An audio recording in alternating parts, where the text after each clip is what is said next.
বাংলাদেশের 90% বেশি যুব সমাজ নষ্ট হয়েছে একজন নষ্ট মেয়ের পাল্লায় পড়ার কারণে। মেয়েরা ঠিক হয়ে গেলে আমরা ঠিক হয়ে যাব, এবং বিশ্বাস রাখেন এই কথা, একজন মেয়ে যখন বেপর্দায় চলে সে একা নষ্ট হয় তা নয়, বরং তার বেপর্দার রূপ দেখে হাজার হাজার যুবকের চরিত্র নষ্ট হয়ে যায়। সো মেয়ে ঠিক হয়ে গেলে ছেলেরা ঠিক হয়ে যাবে। খাদিজা রাদিয়াল্লাহু তাআলা আনহা হচ্ছেন এমন একজন মহিয়সী নারী যার ব্যাপারে নবীজি সার্টিফিকেট দিয়েছেন তিনি হবেন জান্নাতের সর্বশ্রেষ্ঠ একজন নারী। সুবহানাল্লাহ পড়লেন না? হাদিসে এসেছে হাসবুকা মিন নিসাইল আলামিন আরবা, মারিয়াম, আসিয়া, খাদিজা ও ফাতেমা। পৃথিবীতে সর্বশ্রেষ্ঠ নারী হচ্ছে চারজন নারী। বলেন কয়জন? আসিয়া, খাদিজা, ফাতেমা। এক হাদিসে আসছে মারিয়াম, আর এক হাদিসে আসছে আয়েশার নাম। তার ভেতর থেকে আজকে আমরা যেই নারীর জীবন নিয়ে কথা বলবো সে নারীর নামটা আমি সবার থেকে শুনতে চাই। বলেন না, নামটা কি? আমার মনে হয় না যে সবাই এখানে এই জীবনটা নিয়ে পরিপূর্ণ শুনেছেন। আজকে আমি একদম শুরু থেকে নিয়ে শেষ পর্যন্ত বলবো, যাতে করে আমাদের জীবনে পরিবর্তন আসে, স্পেশালি যুবকদের জীবনে পরিবর্তন যেন আসে। রাজি আছেন?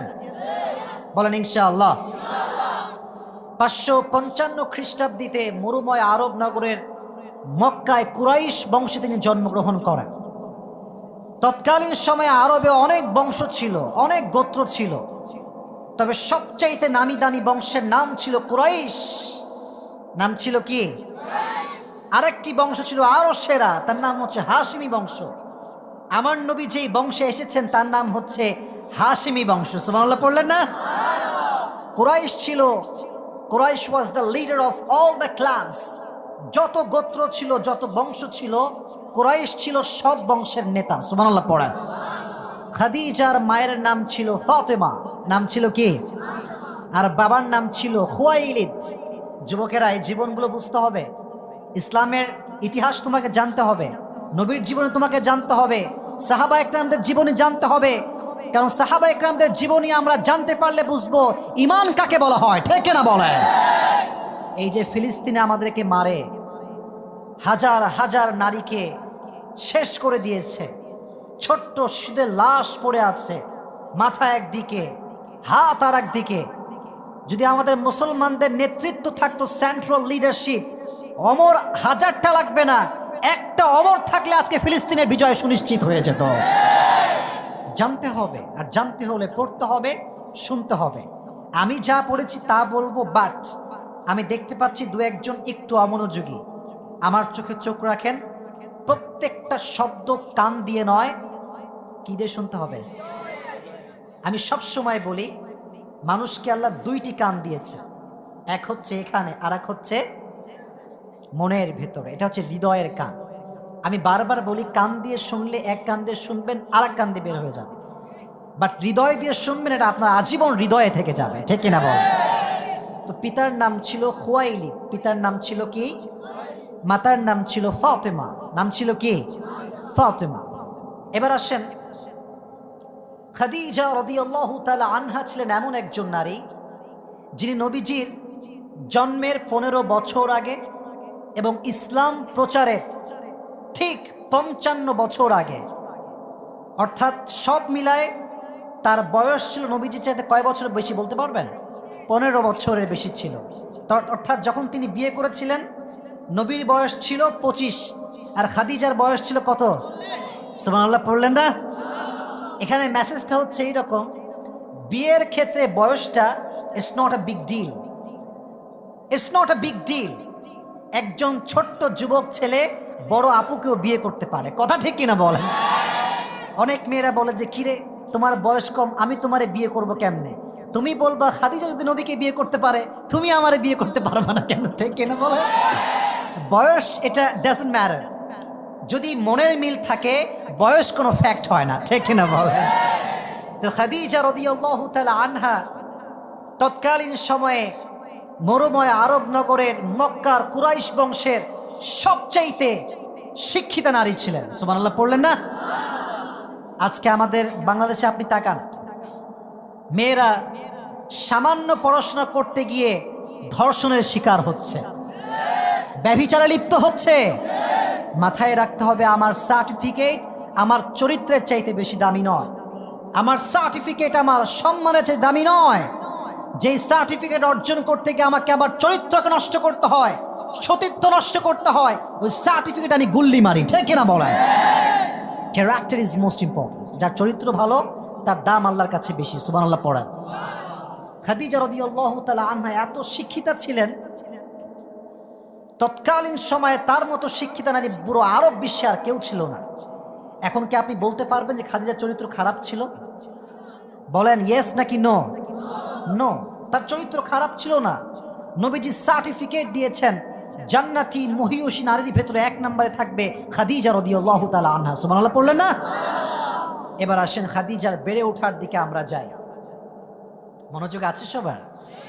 আচ্ছা, আমি তো রাজশাহীর মানুষ, আমার ভাষা বুঝতে কোনো প্রকার প্রবলেম কি ফেস করতেছেন আপনারা? এদিকে কুমিল্লার, এদিকে আপনাদের কসবা, মোটামুটি এদের সঙ্গে আমার পরিচিত আছে, দেখা হলেই বলে ভালো আছেন নি, ভালো আছেন নি হুজুর। তো আপনাদের ভাষা খুবই সুন্দর, একটা টাং ভালো, মানে কথার যে ধরনটা খুবই সুন্দর। ওই একটা ভিডিও দেখছিলাম, প্রায় মাঝে মাঝে এটা মজা করে বলি, ওই গ্রামীণ কাস্টমার অফিসে একজন যুবক এই কুমিল্লা কসবা থেকে ফোন দিছে। ফোন দিয়ে বলছে, আসসালামু আলাইকুম, ভালো আছেন নি ম্যাম?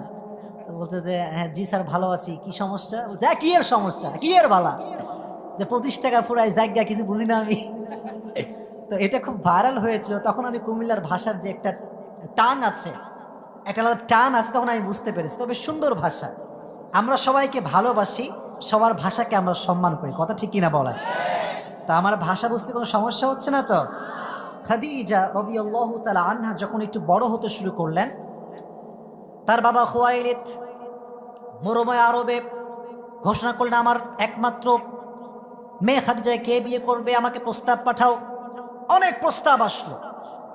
প্রথম যার সঙ্গে বিয়ে হলো তার নাম ছিল আবু হালা জাহরা, অনেক উঁচু বংশের ছেলে। প্রথম বিয়ে হলো, প্রথম বিয়ে হয়ে প্রথম সন্তান হলো, তার নাম হচ্ছে হিন্দ।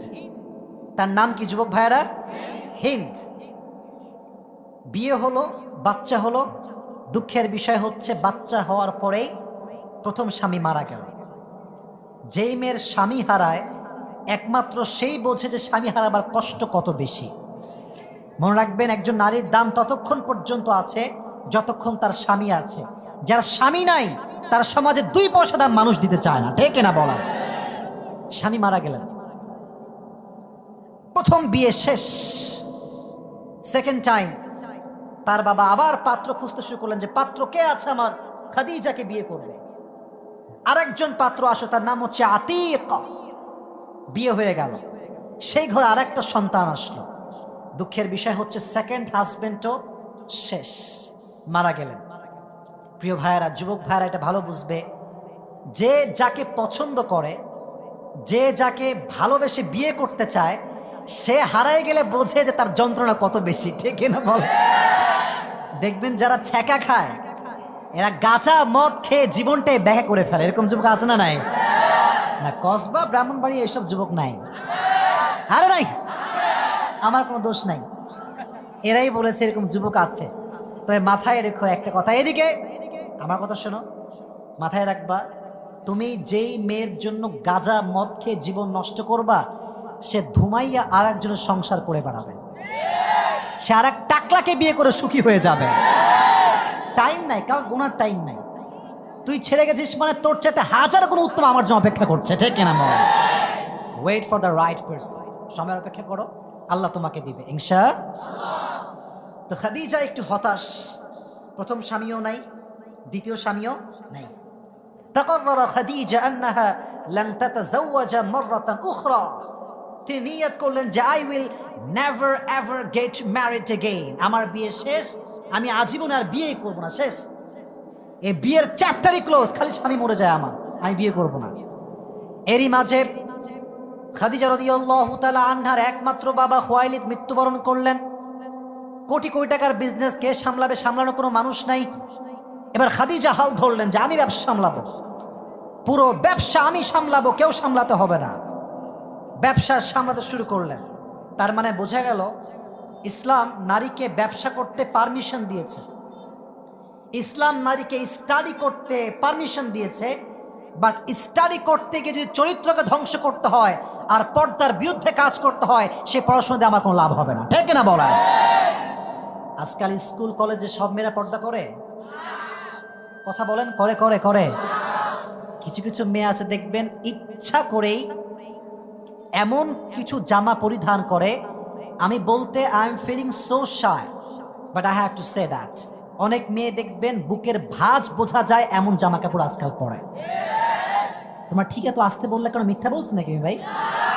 এরকম মেয়ে আছে না নাই? এখন প্রশ্ন, হুজুর আপনি কেমনে বুঝবেন? তাহলে আপনি দেখছেন নাকি? ভাই কথা বুঝবেন, এক হচ্ছে চোখ পড়ে যাওয়া, আর এক হচ্ছে তাকিয়ে থাকা, দুটো ভিন্নতা আছে। চোখ পড়ে গেলে আল্লাহ মাফ করবে, বাট চোখ পড়ার পরে যদি তুমি তাকায় থাকো তাহলে কিন্তু আল্লাহ মাফ করবে না। এখন যুবকরা একটা লজিক দেয়, একবার দেখনা হালাল है, एक बार देखना क्या है। तो यार जब नजर पड़ गया तो हम तो देखते ही रहेंगे और क़यामत तक देखते ही रहेंगे, क्योंकि एक बार देखना हलाल है। এই লজিক আছে না? একবার দেখা হালাল মানে কি? তোমার চোখ পড়েছে, জাস্ট চোখটা নামাও আর পড়ো আস্তাগফিরুল্লাহ। এই পড়ে না, জোরে বলেন না, আরো জোরে। যেই মেয়ে দেখবেন আপনার পাশ দিয়ে উল্টাপাল্টা ড্রেস পরে হেঁটে যাচ্ছে, ওরে দেখেন না সালাম দিবেন না বাজে তাকাবেন, জাস্ট পড়বেন আস্তাগফিরুল্লাহ। এই শব্দ যদি তার কানে যায়, আর ও যদি একজন বংশীয় মেয়ে হয়, নেক্সট টাইমে জামা পরে বের হওয়ার তার সাহস আর হবে না। চরিত্র বড় দামি জিনিস। ব্যবসা সামলেছেন, পড়াশোনা করেছেন, চরিত্র নষ্ট হয় নাই, সুবহানাল্লাহ পড়লেন না? এবার আসেন মূল ঘটনায় আমরা আসি। এটা ছিল, it was the basic knowledge about Khadija রাদিয়াল্লাহু তাআলা আনহা। এবার জীবনের মূল ধাপে আমরা ঢুকতেছি। তাকবীর দেন, লিল্লাহি তাকবীর। একটু ঝাঁকুনি নাই তো, একটু হাতটা দিয়ে বলেন না, লিল্লাহি তাকবীর। এবার তিনি একদিন ঘুমিয়েছেন, ব্যবসার সব কাজ সামলে এসে, রাত গভীর, রাতের গভীরে তিনি ঘুমিয়েছেন, স্বপ্নে দেখছেন জ্যোৎস্না প্লাবিত রাত, চতুর্দিকে জ্যোৎস্নার আলো ছড়িয়ে পড়েছে, কোথায় কোনো অন্ধকার নেই, আর আকাশ থেকে একটা চাঁদের টুকরা খাদিজার বুকের দিকে আসছে। এটা দেখে ঘুম ভেঙে গেছে। এতে কি সমস্যা? কি সমস্যা? এতগুলো মানুষ মনোযোগ দিয়ে শুনছে, তোমার পরিবেশ নষ্ট করছে কেন? আমার দিকে তাকাও। গভীর অন্ধকার রাত, জ্যোৎস্না প্লাবিত রাত, দেখছেন চাঁদের একটা টুকরা খাদিজার দিকে নেমে আসছে। সুবহানাল্লাহ পড়তে পারলেন না? স্বপ্ন দেখে খাদিজার ঘুম ভেঙে গেছে, এটা কি দেখলাম স্বপ্নে আমি? চাঁদের টুকরা কেন আমার দিকে আসছে? এবার তার যে চাচা, তার নাম হচ্ছে ওয়ারাকা বিন নাফেল, স্বপ্নের একজন ব্যাখ্যাকারক ছিলেন। তিনি গিয়ে বলেন, চাচা আমি স্বপ্নে দেখেছি জ্যোৎস্না প্লাবিত রাত, আর চাঁদের টুকরা আমার বুকের দিকে নেমে আসছে। এই চাঁদের টুকরা মানে চাঁদের টুকরা নয়, এটা হচ্ছে আমার প্রিয় নবী মুহাম্মদুর রাসূলুল্লাহ সাল্লাল্লাহু আলাইহি ওয়াসাল্লাম। তো ওয়ারাকা বিন নাফেল বলছে, তুমি কি স্বপ্ন সত্যি এটা দেখেছো? সত্যি এইটা? বলছি ইয়েস, আমি এই স্বপ্নই দেখেছি। উনি বললেন, আমি তাওরাত এবং ইনজিল পড়েছি, তোমার স্বপ্নের ব্যাখ্যাই হচ্ছে তুমি খাদিজা, একজন অসাধারণ ব্যক্তিত্বপূর্ণ মানুষ, যিনি শেষ নবী হবে, তুমি সেই প্যারা নবীর স্ত্রী হতে চলেছো। সুবহানাল্লাহ পড়লেন না? খাদিজার মনে একটা খুশির ছোঁয়া। প্রথম স্বামীও শেষ, দ্বিতীয় স্বামীও শেষ, মনে করেছিলেন যে কখনো আর বিয়েই করবে না।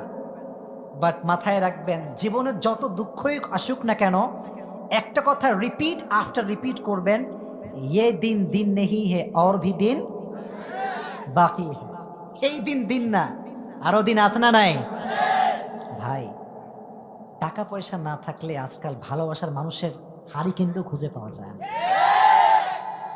টাকা থাকলে তোমার মাথায় চুল আছে নাকি নাই, তুমি চান্দু নাকি চান্দু না, মেয়েরা এটা 2 পয়সাও পরোয়া করবে না, তোমাকে সোজা বিয়ে করে ফেলবে। It's all about money. Money is a big fact. पैसा ही सब कुछ है। आजकल টাকা থাকলে ঘুষের টাকা দিয়েও চাকরি নেওয়া যায়। আজকাল টাকা থাকলে মদখোর ঘুষখোররাও মসজিদের সভাপতি হয়ে যায়। এটা কি অবাস্তব না বাস্তব? বাস্তব। তোমার খারাপ সময় যাচ্ছিল, আল্লাহ বললেন যে খাদিজা তুমি বিয়ে করবে না, এমন একজন মানুষ তোমাদের দিব, তুমি বিয়ে না করে আর পারবাই না। সুবহানাল্লাহ। স্বপ্ন শুরু হয়ে গেল যে কবে আসবে সেই স্বপ্নের পুরুষ যাকে আমি আবার বিয়ে করব। লম্বা ঘটনা, প্রেসাইজলি বলছি, শর্টকাটে বলছি। উনি একজন ব্যবসায়ী ছিলেন, নবীও একজন ব্যবসায়ী ছিলেন। আচ্ছা, আমার নবী কি মিথ্যাবাদী না সত্যবাদী? নবীর একটা উপাধি সবচেয়ে ফেমাস, কি বলতে পারবেন? আল আমিন। বলেন কি? সত্যবাদী। মিথ্যা কখনো বলতেন না, জবান দিয়ে যা বলতেন তাই মধু বের করতেন। সুবহানাল্লাহ পড়েন। তো খাদিজার কাছে খবর পৌঁছে গেল যে মক্কাতে এমন একজন যুবক আছে, যে বিশ্বস্ত যুবক, যে ব্যবসা করলে এক টাকাও মেরে খায় না, কার ওয়াদা ভঙ্গ করে না। কে সেই যুবক? খুঁজে বের করো। তাকে খুঁজে বের করা হলো। তো তখন তিনি বললেন যে ওনাকে আমার কাছে নিয়ে আসেন, আমি তার সঙ্গে ব্যবসার ডিল করব। তো নবী ছিলেন একজন ব্যক্তিত্ব সম্পূর্ণ মানুষ। যারা ব্যক্তিত্ব সম্পূর্ণ হয় তারা কেউ ডাকলেই সহজ চলে যায় না, ঠিক কিনা বলেন? আমরা হয়ে গেছি সস্তা, যুবকরা সস্তা হয়ে গিয়েছে, যার তার পেছন লাইন মেরে বেড়ায় আজকাল। আর যুবকরা মনে করে যে আরে এই মেয়ে তো কনফার্ম জান্নাতি মেয়ে রে, এরকম মেয়ে জীবনেও পাওয়া যাবে না। কিন্তু যুবক, ওই মেয়েটা তোমার মতো আরো 4টা যুবককে নাকের ডগায় দড়ি লাগায় ঘুরে বেড়ায়, তুমি জানো না এটা? সস্তা করবো না নিজেকে, সস্তা করা যাবে না। তো বললেন ঠিক আছে, আমি যদি যেতে চাই আমাকে আমার চাচা আবু তালেবের সঙ্গে নেওয়া লাগবে। ঠিক আছে, ডিল ইজ ফাইনাল, আপনি আসেন। যখন নবীজি কইরে কইরে কি করে রে, এই এটা ফোনের জায়গা নাকি, এখানে কথা শুনতে হবে। তাকবীর দেন, লিল্লাহি তাকবীর।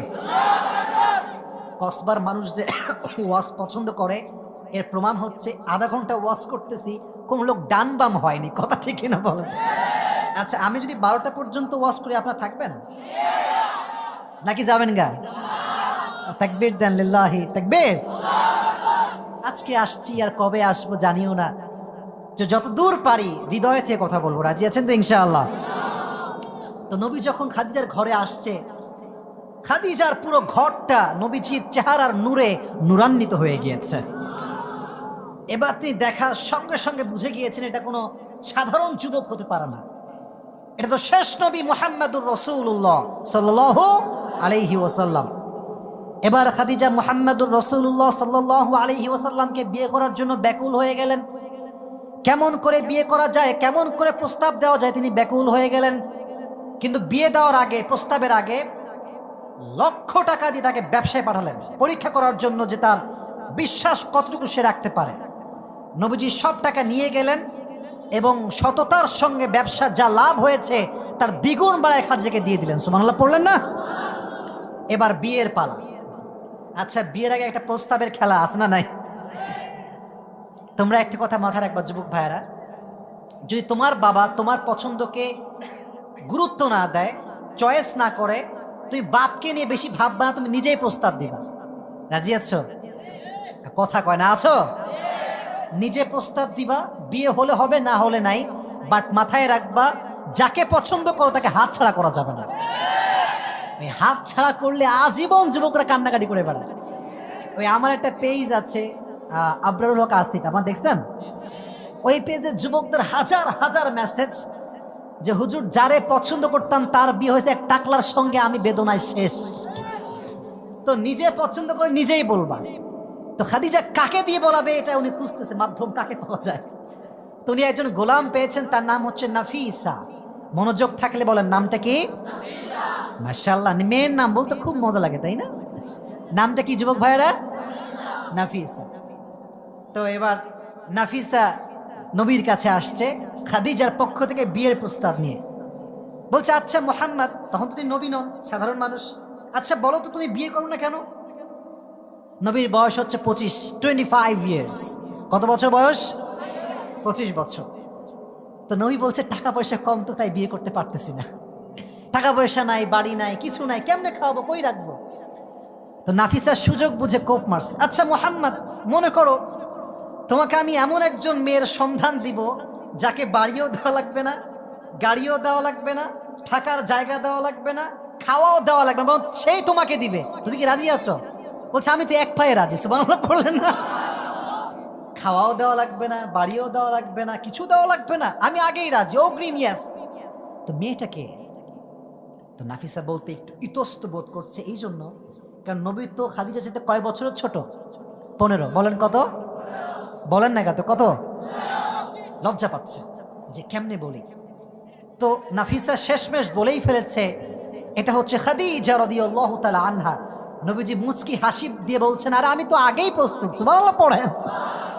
এবার যখন বিয়ের দিল ফাইনাল হয়ে গেল, বিয়ের আসর বসে গিয়েছে, নবীজি আসছেন, খাদিজা রাদিয়াল্লাহু তাআলা আনহাও আসছেন। খাদিজার পক্ষে আসছেন ওয়ারাকা বিন নাফিল, আর এসেছে ওমর ইবনে আসাদ, আর নবীর পক্ষ থেকে এসেছেন আবু তালেব। নামটা কি? এই বিয়ের ক্ষেত্রে মোহরের দরকার আছে না নাই? আজকালকার মেয়ের বাপরা যে ডিমান্ড করে, যুবকের অবস্থা খুব খারাপ হয়ে যায়। মুরব্বীরা রাগ করবেন না, কয়েকজন মুরব্বী আছেন, বলে ফেলি, বলবো? আচ্ছা বাদ দেন, নাই বলে বাদ দেন, বলা যাবে? মনে করেন এটা কাবির নাম, আচ্ছা মনে করেন, জাস্ট ফর অ্যান এক্সাম্পল, ইচ্ছা করেই বলে যে 20 লাখ লিখে দেন, সমস্যা নাই, বলো কথা ঠিক আছে না? তুই 20 লাখ দিলি, তুই কি আজীবনও 20 লাখ দিবি ভাই? খালি নামে লাগে। আচ্ছা, যখন সংসারটা টিকে না, ডিভোর্সের পর্যায়ে আসে, তখন যুবক না পারে তার বউকে ধরতে, না পারে ছাড়তে। কথা বুঝবেন কিন্তু, যদি ছাড়তে হয় তাহলে 20 লাখ টাকা দেওয়া লাগবে, 2 টাকাও পকেটে নাই। আর যদি ধরতে হয়, এমন একটা কুটনি মেয়ে বিয়ে করছে, জীবনটাই জাহান্নাম হয়ে গিয়েছে। এগুলো করবেন না, যা দিবেন তাই লিখবেন। রাজি আছেন? 10 লাখ লেখে আর বাসরাতে বইয়ের পা ধরে মাফ চাই।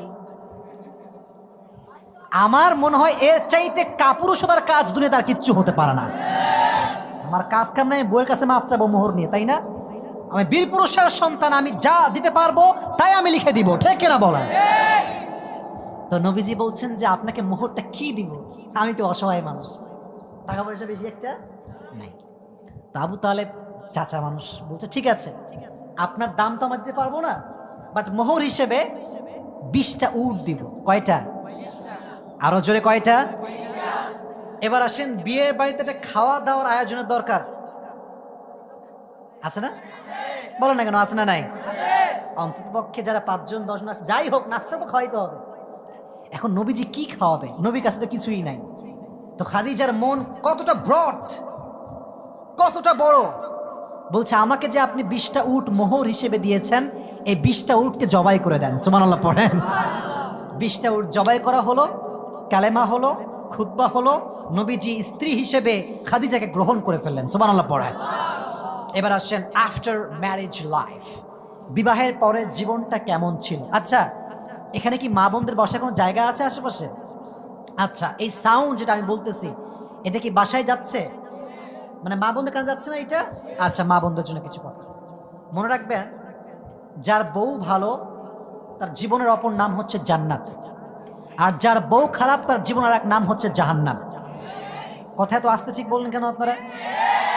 অবাস্তব না বাস্তব? একটা সত্য কথা বলি, যার বউ দিনদার, সে যদি ইস্টাবলিশ বিয়ের আগে না হয়, তার দিনদার বইয়ের কারণে সে পৃথিবীর চূড়ান্ত পর্যায়ের সফলতায় পৌঁছে যাবে। আর যে যুবক সফল বাট বিয়ে করেছে একজন বেদীন মেয়েকে, সে বিয়ের পরে অসফলতার চূড়ান্ত পর্যায়ে পৌঁছে যাবে। Life partner is a big deal, big deal. এজন্য যখন বিয়ে করবা, খালি আটা সুন্দরী দেখে বিয়ে করলে কিন্তু ফেসে যাবা। বামের ভাইরা কথাই কয় না, তওবা করে আসছে। কথা ঠিক আছে না আমার? বলেন। আটা দেখলে হবে না, ময়দা দেখলে হবে না, দেখতে হবে মেয়েটার চরিত্র খালিজার মতো চরিত্র কিনা, ঠিক কিনা বলেন। এবার দেখেন, বিয়ের পরে মক্কার ভেতরে কানা ঘোষা শুরু হয়ে গেল, আরে খাদিজার মতো এত ধনী মেয়ে এরকম গরিব ছেলেকে বিয়ে করেছে, এটা কেমনে সম্ভব? এবার মক্কার কাফেররা ঘোষণা করলো যে আমাদের খাদিজার সঙ্গে কোনো সম্পর্ক আর নাই, সামাজিক বয়কট তাই করলাম আমরা। কেন? কারণ সে মুহাম্মদকে বিয়ে করেছে, যে ধন সম্পদহীন একজন যুবক। এবার খাদিজা রাদিয়াল্লাহু তাআলা আনহা বিশাল একটা মজমা করলেন, আর বনভোজন হবে এখানে, বিশাল বড় একটা খাওয়ার আয়োজন করলেন, সবাইকে ডাকলেন, ধনী সব আসছে। এবার তিনি বলছেন, আচ্ছা তোমাদের সমস্যা কি? আমার স্বামীর ব্যাপারে তোমাদের সমস্যা কোথায়? তো বলছে, আপনার স্বামী গরিব, আপনি হচ্ছেন ধনী। স্বামী হচ্ছে গরিব, আপনি হচ্ছেন, এটাই আমাদের সমস্যা। বলছে তাই? তাহলে শোনো, আমি খাদিজা ঘোষণা করছি, আমার যত সম্পত্তি আছে সমস্ত সম্পত্তি আজকে আমি আমার স্বামীর নামে লিখে দিলাম। সুবহানাল্লাহ পড়ে। আমি আমার স্বামীর নামে সমস্ত সম্পত্তি লিখে দিলাম। এবার তোমাদের সমস্যা কোথায় বলো? এবার আর কেউ কথা বলো না, সবাই চুপচাপ, কোনো জবাব নাই, সবাই চুপচাপ বসে আছে। যখন সবাই চলে গিয়েছে, মোহাম্মদ বলছে, খাদিজা তোমার সম্পত্তি আমার এক ভাগও লাগবে না। কিন্তু আমি যদি বাংলাদেশ নিয়ে কথা বলি, অনেক ছেলে অনেক মেয়েকে বিয়ে করেই টাকার পাল্লায় পড়ে, খালি টাকার জন্য বিয়ে করে। যেই ছেলে কিংবা যেই মেয়ে টাকার জন্য বিয়ে করে, খোদার কসম সে তার বিবাহিত জীবনে সুখ খুঁজে পাবে না। টাকার জন্য বিয়ে করলে হবে না প্রিয় ভাই, সব ফেরত দিয়ে দিয়েছে। খাদিজা আবার তাকে ব্যাগ দিয়েছে। তো হঠাৎ করে মক্কাতে বিশাল একটা দুর্ভিক্ষ দেখা দিয়েছে, খাবার দাবার খুব অভাব। খাদিজা এতটা ব্রড মাইন্ডেড ছিলেন যে তার সমস্ত সম্পত্তি তিনি আল্লাহর রাস্তায় দান করে দিয়েছে। সুবহানাল্লাহ পড়ে। এবার বলেন, নবীজির একমাত্র কন্যা সন্তানের নাম কি ছিল? একজন বলেছে, বাদ বাকি সবাই চুপ। বলেন নাম ছিল কি? আচ্ছা বলেন তো, ফাতেমার স্বামীর নাম ছিল কি? বলেন না সবাই, নাম ছিল কি? আচ্ছা, আমাদের জীবনটা হচ্ছে, আমরা সত্য কথাই হচ্ছে, আমরা মধ্যবিত্ত পরিবারের সন্তান। আমাদের আজ আনি আজই খেয়ে ফেলি। আমরা বুঝি টাকার দাম কত বেশি, মধ্যবিত্ত সন্তানরা এটা বোঝে। তো পরিবারে মাঝে মাঝে অভাব আসে না? বলেন না, আসে না? আসে না? একদিন ফাতেমার ঘরে অভাব, খাবার নাই, ডাল নাই, চাল নাই, কিছু নাই। আলী বলছে, ফাতেমা যাও বাবার কাছে গিয়ে কিছু চেয়ে নিয়ে আসো, ডাল ভাত যাই হোক, যাও। ফাতেমা আসছে, আব্বা যান। আচ্ছা 12টা বেজে গেছে, তাই উঠছেন নাকি দু একজন? শেষ করে দিব নাকি ভাই আমার? বসেন, কমিটি আমাকে ভালোবেসে নিয়ে আসছে, ভালোবাসার মান রাখেন। 12টা পর্যন্ত আমি ওয়াজ করবো, থাকবেন তো ইনশাআল্লাহ? সবাই দুটো হাত তোলেন। লিল্লাহি তাকবীর, আল কোরআনের আলো, আল হাদিসের আলো, কোরআন হাদিস যেখানে, আলেম ওলামা যেখানে, হাত নামান। ফাতেমা রাদিয়াল্লাহু তাআলা আনহা আব্বাজানের কাছে গিয়ে বলছে, আব্বাজান ডাল নাই, ভাত নাই, খাবার নাই, কিছু একটা আমাকে দান করেন। আব্বাজান বলছেন, খাবারও আছে, আমার কাছে 5টা দোয়া আছে, 5টা বকরি আছে, 5টা দোয়া আছে, তুমি কোনটা নিবা বলো। বলছে, আব্বাজান আমাকে 5টা বকরি নয়, 5টা দোয়া শিখায় দেন। আমার সঙ্গে সকলে দোয়াটা পড়বেন, সকলেই বলেন, ইয়া আউয়ালাল আউয়ালিন,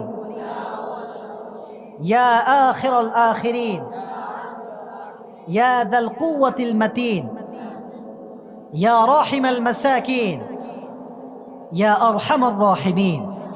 এই 5টা শব্দের দোয়া জানি মুখস্থ হয়নি, এটা ইউটিউবে আপলোড হবে, মুখস্থ করবেন। এই দোয়া যে অভাবে পাঠ করবে, আল্লাহ তার সমস্ত অভাবকে দূর করে দিবে। তো আব্বা দোয়াই শুধু দিবেন? হ্যাঁ, শুধু দোয়া। দোয়া নিয়ে ফিরে আসছে। আলী রাদিয়াল্লাহু তাআলা আনহু ঘরের কোনায় দাঁড়িয়ে আছেন, কি খাবার নিয়ে আসবে আমি দেখতে চাই। দেখছে খাবার নাই, হাত ফাঁকা। ফাতেমা, খাবার কোথায়? খাবার নিয়ে আসো নাই? তোমার হাত তো ফাঁকা। তো ফাতেমা বলছে, আমার হাত ফাঁকা না, হাত লোড আছে। ভালো করে দেখাও, ভালো করে দেখো। যাহাবতু লিদ-দুনিয়া ওয়া জিতু বিল আখিরা, আমি বাবার কাছে দুনিয়া চাওয়ার জন্য গিয়েছিলাম, আমার আব্বা আমাকে আখিরাত দিয়ে বিদায় দিয়ে দিয়েছে। অভাব আসলে কোনো প্রকার চাপ নেবেন না, দোয়া করবেন, দান করবেন। রাজি আছেন ইনশাআল্লাহ? বলবেন অভাবে আবার দান করবো কেমনে? পকেটে 10 টাকা আছে, 1 টাকা দান করবেন। 20 টাকা আছে, 2 টাকা দান করবেন, বাট দান করবেন। রাজি আছেন তো ইনশাআল্লাহ? একবার ফাতেমা রাদিয়াল্লাহু তাআলা আনহা আলীকে বলছেন, আলী আমি তো সুতা বানিয়েছি, আপনি সুতাগুলো বিক্রি করে আসেন। তো যখন বাজারে গিয়ে সুতা বিক্রি করেছে, দাম হয়েছে 6 দিরহাম। কয় দিরহাম? তো যখন নিয়ে আসবে 6 দিরহাম, বাসার দিকে একজন গরিব এসে বলছে, আলী আমি ক্ষুধার্ত মানুষ, কিছু দান করো আমাকে। এবার আলী রাদিয়াল্লাহু তাআলা আনহু 6 দিরহাম দান করে দিয়েছে। সুবহানাল্লাহ পড়লেন না? যখন দান করে দিয়েছে 6 দিরহাম, তখন যখন ফিরে আসবে একজন লোক এসে বলছে, এই শোনো আলী, তুমি কি একটা উট নিবা আমার থেকে? বলছে, আপনি কে? বলছে, তুমি নিবা কিনা তাই বলো। বলছে, দেন আমাকে, সমস্যা নাই। কত দিরহাম? বলছে, দিরহাম দেওয়া লাগবে না, বিক্রি হলে আমাকে ব্যাগ দিও তাহলেই হবে। তো যখন উট নিয়ে যাচ্ছে, একজন লোক এসে বলে, দাম কত ভাই বলেন? বলছে আপনি নিবেন না কি? বলছে হ্যাঁ। বলেন দাম কত? বলছে 600 দিরহাম। সুবহানাল্লাহ পড়লেন না? দান করেছিল কয় দিরহাম আর পেয়েছে কয় দিরহাম? 600 দিরহাম। 6-এর বদলে 100 করে 600। তো যখন বাসায় আসছে, মালিক আর খুঁজে পায় না, কার কাছে দিলাম, কে নিয়ে গেল, খুঁজে পায় না। তো এবার নবীজি বলছেন, আলী কি খবর বলো, ঘটনা কি তুমি বলবা না আমি বলবো? বলছে নবী আপনিই বলেন। তুমি যখন 6টা দিরহাম আল্লাহর রাস্তায় অভাবে দান করেছো, আল্লাহর বড্ড পছন্দ হয়েছে। তো প্রথম যে ব্যক্তি তোমার থেকে উট বিক্রি করেছে, সে সাধারণ কোনো মানুষ নয়, সে জিব্রাইল তোমার কাছে বিক্রি করে গিয়েছে। এত আস্তে সুবহানাল্লাহ পড়লেন প্রিয় ভাইয়েরা। তাহলে খাদিজা, ফাতেমা, আলী যেমন অভাবে দান করেছে, আমরাও দান করবো তো ইনশাআল্লাহ। বিশ্ব নবীর উপর যখন ওহী নাজিল হওয়া শুরু হলো, প্রথম আয়াত নাজিল হলো ইকরা বিসমি রাব্বিকাল্লাযী খালাক। আয়াত নাজিল হওয়ার সঙ্গে সঙ্গে নবীজির হাত পা থরথর থরথর করে কাঁপছে। বাসায় এসে বলছে, খাদিজা আমাকে কম্বল দাও, আমি ঘুমাতে চাই, অবস্থা খুবই খারাপ। খাদিজা রাদিয়াল্লাহু তাআলা আনহা বলছেন, টেনশন নাই স্বামী হে, আপনাকে আল্লাহ ভালোবাসে, গরিবরা ভালোবাসে, আপনার উন্নয়ন কেউ আটকাতে পারবে না। সুবহানাল্লাহ পড়েন। এবার আসেন 2টা ঘটনা বলবো, তারপরে আমার দোয়ার দিকে যাব। হাদিসে এসেছে যখন খাদিজা রাদিয়াল্লাহু তাআলা আনহা মারা গেলেন, মৃত্যুর পরে ঠিক যখন তিনি কবরে আছেন, একদিন রাতের বেলা নবী করিম সাল্লাল্লাহু আলাইহি ওয়াসাল্লাম আর খাটে নেই, খাট থেকে চলে গিয়েছেন। তখন বিবিজি আয়েশা রাদিয়াল্লাহু তাআলা আনহা বলছেন, নবীজি কোথায়? মনে হয় তার অন্য বউয়ের কাছে গিয়েছে। যখন তিনি উঠে গিয়েছেন ঘুম থেকে, দিয়ে দেখছেন যে নবীজি রিয়াদুল জান্নাহ, যেখানে খাদিজার কবর আছে, সেখানে দাঁড়িয়ে দুটো হাত তুলে দোয়া করছে, আল্লাহ কিয়ামতের কঠিন দিনে যখন তার মা তার সন্তানকে ভুলে যাবে, বাবা তার সন্তানকে ভুলে যাবে, তখন যেন আমি আমার কলিজার টুকরা বউ স্ত্রী খাদিজাকে না ভুলে যাই। সুবহানাল্লাহ পড়লেন না? ভালোবাসা কাকে বলে, উপমা কাকে বলে? এই জন্য যুবক ভাইয়েরা, যখন আমরা বিয়েতে যাব, বিয়ে যখন আমরা করব, নবীর মতো বউকে আমরা ভালোবাসবো তো ইনশাআল্লাহ। এবার আসলে আমরা শুরু থেকে রিপিট করি। আমার দিকে মনোযোগ দেন, আমি মানিব্যাগ বের করছি। আমার কথা যে রিপিট করতে পারবে আমার কথার পরে, তার জন্য পুরস্কার আছে ইনশাআল্লাহ। এবার আমার চোখে চোখ রাখেন, যে পাবা পুরস্কার। আচ্ছা, আপনাদের ব্রাহ্মণবাড়ি তাহিরি হুজুরের বাসা না? কতদূর বলতে পারবেন? কতদূর এখান থেকে? 26-27 কিলো, তাই না? ওই সেই দিন তাহিরি হুজুর আপনার ওমরায় গিয়েছিল, ওমরাতে আমায় কল দিয়েছিল, আপনার কাবা চত্বর থেকে কল দিয়েছে। ওখানে আমাদের কিছু ভক্তরা আছে, ভালোবাসা মানুষরা আছে। তো দেখেন, আমরা কওমি, আলিয়া, সুন্নি, ওয়াহাবি মারামারির সময় নাই, ঐক্যতার বাংলাদেশ আমাদের গড়তে হবে, ঠিক কিনা বলেন?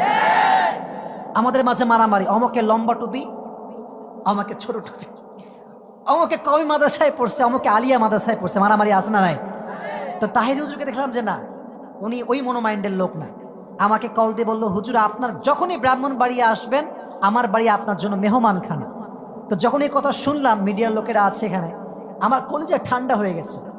এর কারণটা হচ্ছে, আলেমরা যদি আলেমকে ভালোবাসতে পারে, গোটা বিশ্বব্যাপী ইসলামের বিজয় সুনিশ্চিত হয়ে যাবে, ঠিক না?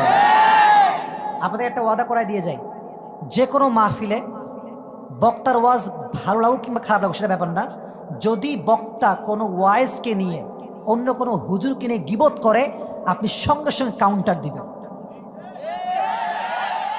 আপনার ওয়াজ মন চাইলে আপনি করেন, না করেন আপনার ব্যাপার এটা, কিন্তু আপনি আমাদের মাহফিলে এসে কোনো হুজুর নামে বদনাম করতে পারবেন না। এই ব্যাপারে যদি কমিটি অ্যালার্ট হয়ে যায়, যুব সমাজ অ্যালার্ট হয়ে যায়, হুজুররা মিডিয়ার সামনে হুজুর মারামারি লাগাতে পারবে না, ঠিক কিনা বলেন? আজীব একটা তামাশা। আমি এখানে ওয়াজ করতে আসি, কারণ গীবত করতে আসিনি। আমি যদি এখানে ওয়াজ করতে আসি, মেম্বার সাহেবের নামে গীবত করি, তাহিরি হুজুরের গীবত করি, আজহারের গীবত করি, মানুষ কি শিখবে আমার থেকে, ঠিক কিনা বলেন যুবক ভাই? ফেসবুকে ঢুকা যায় না, অমক হুজুরকে দিল বিশাল বড় বাস, আছে না? আছে না? আর শ্রোতারাও খুব মজা পায়, বলে মাশাআল্লাহ। এরকম বাটপাড়ি আছে না নাই? বলেন না, আছে না নাই? তো আমরা যদি সুন্নি, ওয়াহাবি, কওমি, আলিয়া যত দল আছে দল করেন, বাট মাথায় রাখতে হবে আমাদের কোরআন হচ্ছে একটা, আমাদের নবীও হচ্ছে একজন, ঠিক কিনা বলেন? ঐক্যতা নিয়ে কাজ করতে হবে। রাজি আছেন তো ইনশাআল্লাহ? তাহলে এবার যুবকেরা, মানিব্যাগ কিন্তু আমার হাতে আছে, আমি জাস্ট রিপিট করব, যে কোনো এক যুবককে আমি দাঁড় করায় প্রশ্ন করব, ক্যামেরাম্যানরা তোমাকে ফোকাস করবে, একটু স্ট্রংলি শোনো। আজকে আমাদের আলোচনার বিষয়বস্তু বলা হয়েছিল কুসংস্কার এবং নারীদের পর্দা। কুসংস্কার নিয়ে আমি কিচ্ছু বলি নাই, বাট নারীর পর্দা এবং চরিত্র নিয়ে আমি কথা বলেছি এই জীবনীর মাধ্যমে। যার জীবনী থেকে কথা বলেছি তার নাম হচ্ছে খাদিজা। নাম কি? জোরে, আরো জোরে। নবীজির প্রথম স্ত্রীর নাম তিনি কি একজন অবিবাহিত নারী ছিলেন না বিবাহিতা? সর্বনাশ, কঠিন আওয়াজ, মাশাআল্লাহ। আচ্ছা, এবার প্রশ্ন, যখন তিনি নবীজিকে বিয়ে করেছিলেন বয়সের ডিফারেন্স কম ছিল না বেশি? কত কম বেশি?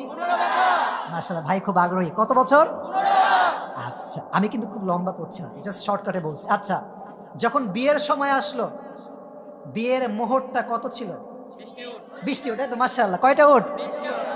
এবার বলেন 20টা উট কি নবীজির স্ত্রী খাদিজা নিয়েছেন নাকি? সুবহানাল্লাহ। কোথায়? আচ্ছা, এখানে আমি মূল মেসেজ দিয়েছিলাম, কে কথা বলার, মূল মেসেজ দিয়েছিলাম বিয়ের ক্ষেত্রে টাকা ফ্যাক্ট নয়, চরিত্র হচ্ছে মেইন ফ্যাক্ট। একমত? বিয়ের ক্ষেত্রে আটা ময়দা মেইন ফ্যাক্ট নয়, মেয়ের চরিত্র হচ্ছে মেইন ফ্যাক্ট। আচ্ছা, এবার আরেকটা বিষয় বলেছিলাম, অনেক মেয়ে ছেলেকে বিয়ে করে টাকার জন্য, অনেক ছেলে অনেক মেয়েকে বিয়ে করে টাকার জন্য, আছে না নাই? কিন্তু খাদিজাকে নবীজি বিয়ে করেছিলেন টাকার জন্য? চরিত্রের জন্য। বলেন কিসের জন্য? আচ্ছা, বিয়ের পরে কিছু বিষয় শেয়ার করেছি কাটা কাটা। 1 নাম্বার বিষয়, মক্কার কাফেররা কানা ঘোষা শুরু করলো যে নবীজিকে কেন বিয়ে করা হলো, এর একমাত্র কারণ ছিল কি? গরিব। গরিব, মাশাআল্লাহ, কি ছিলেন তিনি? তখন খাদিজা কি করেছিলেন বলেন তো? সব স্বামীর জন্য ওয়াকফ, যান সমস্ত সম্পত্তি আপনার জন্য। সুবহানাল্লাহ পড়লেন না? তাহলে ভালোবাসা টাকা দিয়ে নয়, ভালোবাসা মন দিয়ে কিনতে হয়, ঠিক না বলেন? আচ্ছা, বিয়ের পরে একটা অভাবের কথা বলেছিলাম, অভাব যত আসবে বেশি, দান আমরা তত। রাজি আছেন তো ইনশাআল্লাহ? আচ্ছা, দান করলে বাড়ে না কমে? কমে না বাড়ে? বলেছিলাম আলী রাদিয়াল্লাহু তাআলা আনহু কয় দিরহাম দান করেছিলেন? আবার ব্যাক পেয়েছেন কত? সুবহানাল্লাহ। কোথায়? আচ্ছা, এবার যে কোনো একজন যুবক দাঁড়াবা, আমি তোমাকে প্রশ্ন করব, তুমি উত্তর দিবা, তোমার কোনো টেনশন আর কোনো কারণ নেই। আমি জাস্ট যখন বলবো প্রশ্ন, তুমি উত্তর দিলেই তোমার জন্য পুরস্কার। কে আছো? বাঘের বাচ্চা দাঁড়াও। কে আছে? একজন সাদা পাঞ্জাবি, আগে আসেন, লাভ দিয়ে আসেন সামনে। দৌড় দেন মিয়া, আপনি এত ভালো সাদা পেছনে কেন? আপনি টাকা পয়সা বেশি নাই, তাও যা আছে দিব, সমস্যা নাই। আসেন সামনে আসেন। আচ্ছা, হ্যান্ড মাইক আছে? হ্যান্ড মাইক আছে? দেন তো ভাই একটা হ্যান্ড মাইক। দেখা যাক কসবার আজকে কে জিততে পারে, দেখা যাক। আপনারা ওকে কেউ লজ্জা দিবেন না, আর আমি বললে আপনারা বলবেন না, ওই বলবে, ঠিক আছে? তাকবীর দেন, লিল্লাহি তাকবীর, আল কোরআনের আলো। মুরব্বীরা খুব খুশি, ব্যাপার সেবার কি, হাসে খুবই মুরব্বীরা। আচ্ছা প্রিয় ভাই, আমার দিকে তাকাও, কোনো ভয় নাই, আমি তোমার ভাই, এরা সবাই তোমার ভাই, এলাকার ভাই। আজকে আমরা একজন মহিষী নারীর জীবন নিয়ে কথা বলছি। নারীর নামটা ছিল কি? এই সাউন্ড মনে হয় দেওয়া নাই ভাই, দেওয়া যাবে সাউন্ডটা? এবার দেওয়া আছে? হ্যাঁ, এই তো এবার এবার আছে, বলো। খাদিজা রাদিয়াল্লাহু তাআলা আনহা। মাশাআল্লাহ। আচ্ছা বলো তো, নবী যখন খাদিজাকে বিয়ে করেছিলেন বয়সের ডিফারেন্স কতটুকু ছিল? 15 বছর। 15 বছর। মাশাআল্লাহ। আমি বলেছিলাম বিয়ের ক্ষেত্রে সবচেয়ে গুরুত্বপূর্ণ বিষয়টা কি? চরিত্র। মাশাআল্লাহ। আর একটা প্রশ্ন আমি করি তোমাকে, তোমাকে শ্রোতা হিসেবে চেক করতে চাই। খাদিজা যে বংশে জন্মগ্রহণ করেছিলেন সেই বংশের নামটা কেউ বলবে না, তুমি বলো দেখি। হাশিমি বংশ। না না, কুরাইশ। আচ্ছা সমস্যা নেই, এটা আমি এমনি জিজ্ঞেস করলাম। আচ্ছা, আরেকটা প্রশ্ন তোমাকে করি জাস্ট চেক করার জন্য। আচ্ছা, একটা বিষয়, খাদিজা যখন তিনি জন্মগ্রহণ করেন, বড় যখন হন, তিনি কি অশিক্ষিত ছিলেন না শিক্ষিত ছিলেন? শিক্ষিত ছিলেন। শিক্ষিত হতে গিয়ে উনি কি চরিত্রকে হারিয়েছেন না রক্ষা করেছেন? রক্ষা করেছেন। মাশাআল্লাহ। এবার বলো, নবীর যখন বিয়ে হয় খাদিজার সঙ্গে, ওনাদের মোহরটা কি ছিল? 20টি উট। 20টি উট খাদিজা অ্যাকসেপ্ট করেছিলেন? জি না। অ্যাকসেপ্ট করেছিলেন, বাট কি করেছিলেন? করে জবাই করে। সুবহানাল্লাহ পড়লেন না আপনারা? বিয়ের পরে একটা সমস্যা হয়েছিল, মক্কার সমস্ত কাফেররা বলেছিল যে নবীজি কেন খাদিজাকে বিয়ে করেছেন, খাদিজা কেন গরিবকে বিয়ে করেছে, এর সমাধান খাদিজা কিভাবে করেছিলেন বলো না?